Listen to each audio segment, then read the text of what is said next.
नमस्कार, स्वागत है आपका हमारे चैनल पर। मैं हूं आपके साथ Shipra Saini. Mumbai cruise drug case में आर्यन खान को भले ही बॉम्बे हाई कोर्ट से जमानत मिल गई हो, लेकिन मुश्किलें कम नहीं हुई है। बॉम्बे हाई कोर्ट ने एक बार फिर आर्यन खान को बड़ा झटका दिया है। जो जमानत जिन शर्तों के साथ दी गई है वो आदेश बॉम्बे हाई कोर्ट ने जारी कर दिया है। आपको बता दें, आर्यन खान मुंबई छोड़कर नहीं जा सकते हैं। ये बड़ा आदेश बॉम्बे हाई कोर्ट ने जारी किया है। इसी के साथ आपको बता दें, उन्हें अपना पासपोर्ट कोर्ट को सौंपना होगा। 1 लाख नगद सुरक्षा और 1 लाख पीआर बॉन्ड के साथ वो मीडिया से भी बातचीत नहीं कर पाएंगे। तो ये बड़ा झटका आर्यन खान के लिए है। जाहिर तौर पर जो कड़ी पाबंदियां लगाई गई हैं वो मुश्किलें खड़ी करेंगी। और इसी के साथ आपको बता दें, हर शुक्रवार को उन्हें एनसीबी के दफ्तर में पेश होना होगा। 11 बजे से 2 बजे के बीच उन्हें एनसीबी के दफ्तर में पेश होना होगा। ये साफ तौर पर इस आदेश में कहा गया है। तो जो लोग कल आर्यन खान की जमानत जब उन्हें मिली उस पर जश्न मना रहे थे, कहीं ना कहीं अब बॉम्बे हाई कोर्ट ने जो आदेश उनकी इस जमानत को लेकर जारी किया है वो जाहिर तौर पर उनके लिए भी कहीं ना कहीं एक सबक है कि किस तरीके से आर्यन खान इस पूरे मामले में, भले ही उन्हें जमानत मिल गई हो लेकिन वो बरी नहीं हुए हैं। यानी केस अभी भी उन पर चलेगा। मुंबई में क्रूज पर जो रेप पार्टी हो रही थी उसमें आर्यन खान की गिरफ्तारी हुई थी। उसके बाद एनसीबी ने जो छानबीन इस पूरे मामले में की है, आपको बता दें, आर्यन खान के पास से कई अहम सबूत जो हैं वो एनसीबी को हाथ लगे हैं। जाहिर तौर पर जो उनकी व्हाट्सएप चैट है वो सबसे बड़ा सबूत फिलहाल एनसीबी के पास है। भले ही बॉम्बे हाई कोर्ट से जमानत मिल गई हो, लेकिन जो आदेश बॉम्बे हाई कोर्ट ने जारी किया है, आपको बता दें, उसमें कई शर्तों के साथ उन्हें जमानत दी गई है। सबसे पहला कि वो मुंबई छोड़कर नहीं जा सकते हैं, और इसके लिए अगर वो मुंबई से बाहर देश में किसी राज्य में जाते हैं तो जांच अधिकारी जो हैं उन्हें अपने पूरे यात्रा जो कार्यक्रम उनका होगा उसकी पूरी जानकारी जांच अधिकारियों को सौंपनी होगी। इसके अलावा ये भी कोर्ट ने साफ तौर पर कहा है कि सरेंडर करना होगा पासपोर्ट, यानी देश छोड़कर कहीं भी घूमने नहीं जा सकते हैं। और एक और अहम बात ये कही गई है आदेश में कि दरअसल जिन और लोगों को गिरफ्तार किया गया था आर्यन खान के साथ, फिर चाहे वो उनके दोस्त अरबाज मर्चेंट हो या फिर मुनमुन धमेचा हो, उनके संपर्क में भी आर्यन खान नहीं रहेंगे। उनसे कोई कांटेक्ट नहीं कर सकते हैं, गवाहों को नहीं धमका सकते हैं। यह भी साफ तौर पर इस आदेश में कहा गया है। तो तमाम जो महत्वपूर्ण आदेश हैं वो बॉम्बे हाई कोर्ट ने इस पूरे जमानत को लेकर आर्यन खान की जारी किए हैं। साथ ही आपको यह भी बता दें कि आर्यन खान जिस आरोप में गिरफ्तार किए गए थे, यानी क्रूज पर ड्रग पार्टी जो हो रही थी उसमें उनकी गिरफ्तारी हुई थी। चूंकि वहां उनके खास दोस्त अरबाज मर्चेंट के जूतों से ड्रग मिली थी। इसके अलावा मुनमुन धमेचा ने भी जिस तरीके से वहां ड्रग छिपाई हुई थी उसका भी खुलासा हुआ था। सैनिटरी पैड में उन्होंने ड्रग छिपाई थी और इस पूरे मामले में आर्यन खान को गिरफ्तार किया गया था। लेकिन जो अब आदेश जारी किया है उसमें साफ तौर पर यह कहा गया है कि ऐसी कोई भी पार्टी में आर्यन खान शामिल नहीं होंगे। यानी अब क्रूज पर कोई भी रेप पार्टी वो नहीं कर पाएंगे, ये साफ तौर पर आदेश में कहा गया है। तो फिलहाल आर्यन खान को लेकर यही बॉम्बे हाई कोर्ट की ये बड़ी शर्तें हैं जो रखी गई हैं, और जाहिर तौर पर यही शर्तें शाहरुख खान के बेटे आर्यन खान की मुश्किलें बढ़ाएंगी।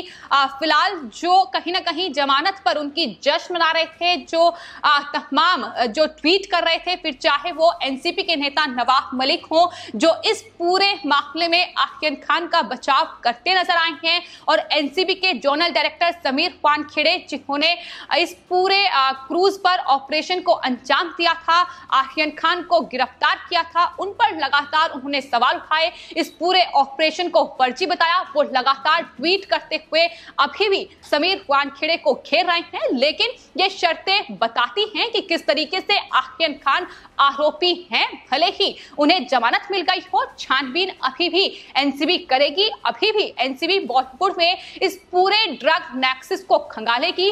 आर्यन खान की जो चैट है वो अभी भी एनसीबी के पास इस पूरे ड्रग नेक्सस को खंगालने के लिए एक बड़ा सबूत है, क्योंकि यही वो चैट है जिसने ये साफ किया था कि किस तरीके से इंटरनेशनल लिंक जो है इस बॉलीवुड में इन ड्रग माफियाओं के साथ पाए गए हैं। तमाम विदेशी ड्रग पैडलर को गिरफ्तार किया गया है। इसके अलावा भी कई ऐसे लोग हैं जिन्हें दरअसल एनसीबी ने इस पूरे मामले में गिरफ्तार किया है और जाहिर तौर पर उनसे पूछताछ होगी तो बॉलीवुड में कई और नाम सामने आ सकते हैं। ये गिरफ्तारी सिर्फ यहीं तक रुकी नहीं है। भले ही आर्यन खान, अरबाज मर्चेंट और मुनमुन धमेजा को कल शाहरुख खान ने पैसों के दम पर, तो आपको बता दें जिस तरीके से शाहरुख खान ने अपने बेटे के बचाव में वकीलों की बड़ी फौज उतारी थी, फिर चाहे वकील अमित देसाई हो या फिर सतीश मानसिंघे, ये तमाम ऐसे दिग्गज वकील हैं जो आर्यन खान को एनडीपीएस कोर्ट से जमानत नहीं दिलवा पाए थे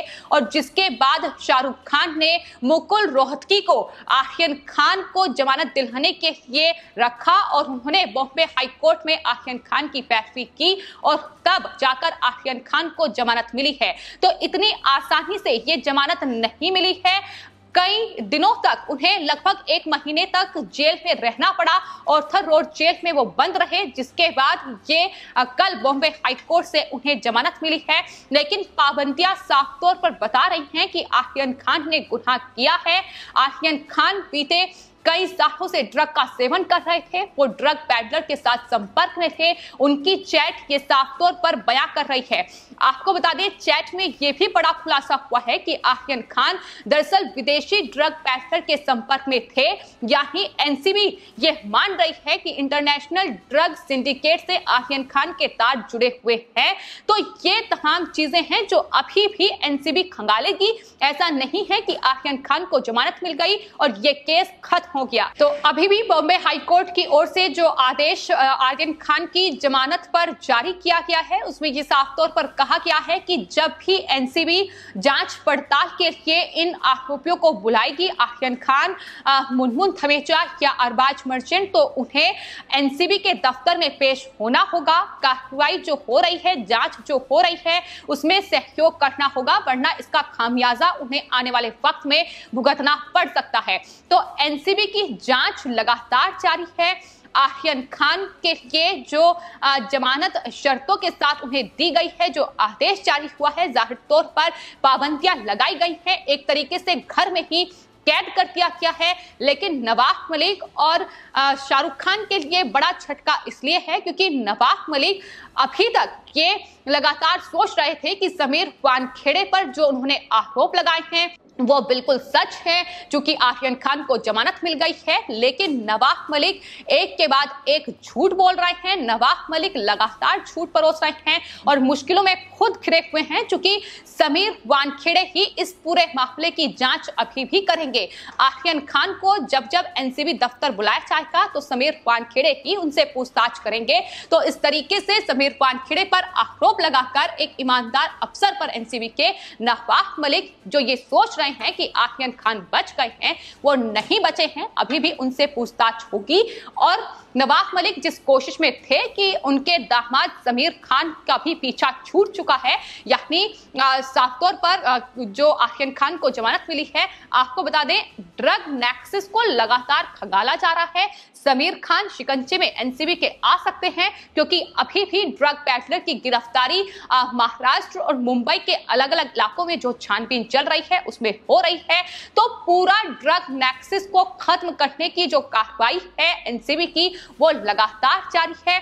उद्धव ठाकरे सरकार की मुश्किलें भी लगातार बढ़ी हुई हैं इस पूरे मामले में, क्योंकि बॉलीवुड में अगर ये पूरा ड्रग नेक्सस सामने आ रहा है, अगर ये खुलासे हो रहे हैं कि किस तरीके से बॉलीवुड के जो स्टार किड हैं वो दरअसल इस तरीके के नशे में लिप्त हैं, इस तरीके के वो ड्रग पैडलर के साथ संपर्क में हैं, लगातार ड्रग को ना सिर्फ कंज्यूम कर रहे हैं बल्कि ड्रग का लेन देन भी वो ड्रग पैडलर के संपर्क में आकर कर रहे हैं। उसमें फिर चाहे वो आर्यन खान हो या अनन्या पांडे की जो चैट सामने आई है कि किस तरीके से गांजा और कोकीन को लेकर बातचीत हुई है, तो जाहिर तौर पर ये गंभीर अपराध हैं जो उन्होंने किए हैं। तो पीछा इस पूरे केस से नहीं छूटा है। आने वाले वक्त में मुश्किलें बढ़ सकती हैं। एनसीबी पूरी तरीके से जांच पड़ताल करेगी, अनन्या पांडे से भी आने वाले वक्त में पूछताछ होगी, तो मुश्किलें आसियान खान हो, अरबाज मर्चेंट हो, बढ़ेंगी।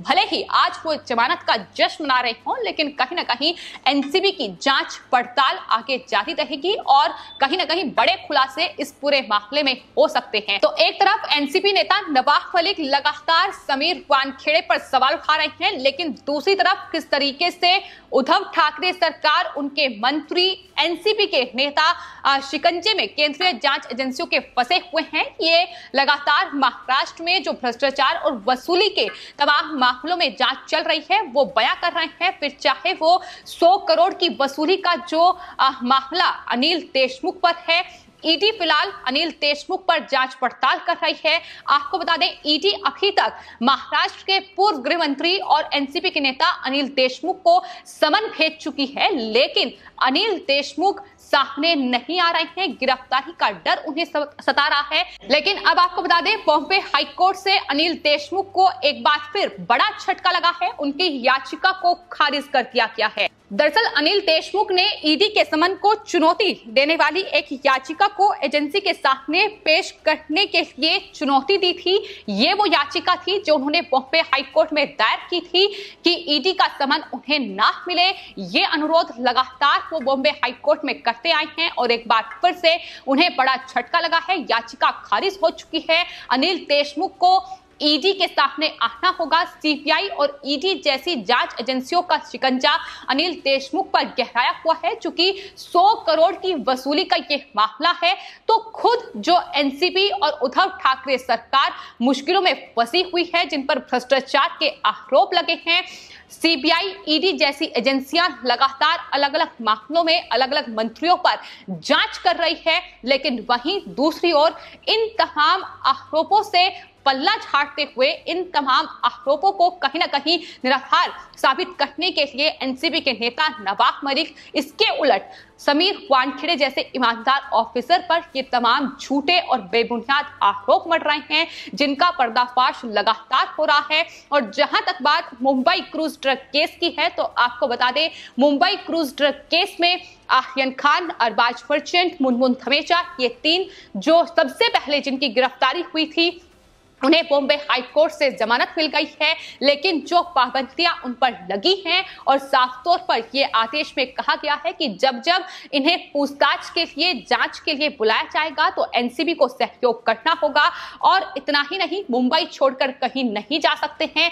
उन तमाम लोगों के संपर्क में नहीं रहेंगे जो इस पूरे मामले में गिरफ्तार किए गए हैं, फिर चाहे वो ड्रग पैडलर हो या फिर आसियान खान के दोस्त अरबाज मर्चेंट, जो कि उनके खास दोस्त हैं। 15 सालों से एक साथ उन्होंने पढ़ाई की है, एक साथ विदेशों में रहे हैं, तो ये बातचीत नहीं होगी। और साफ तौर पर यह कहा गया है कि एनसीबी के गवाहों को प्रभावित करने की कोशिश इस पूरे मामले में आसियान खान यानी शाहरुख खान, और जिस तरीके से शाहरुख खान का बचाव नवाब मलिक कर रहे हैं, वो ना किया जाए। अगर ऐसा होता है तो मुश्किलों में आसियान खान फंसेंगे।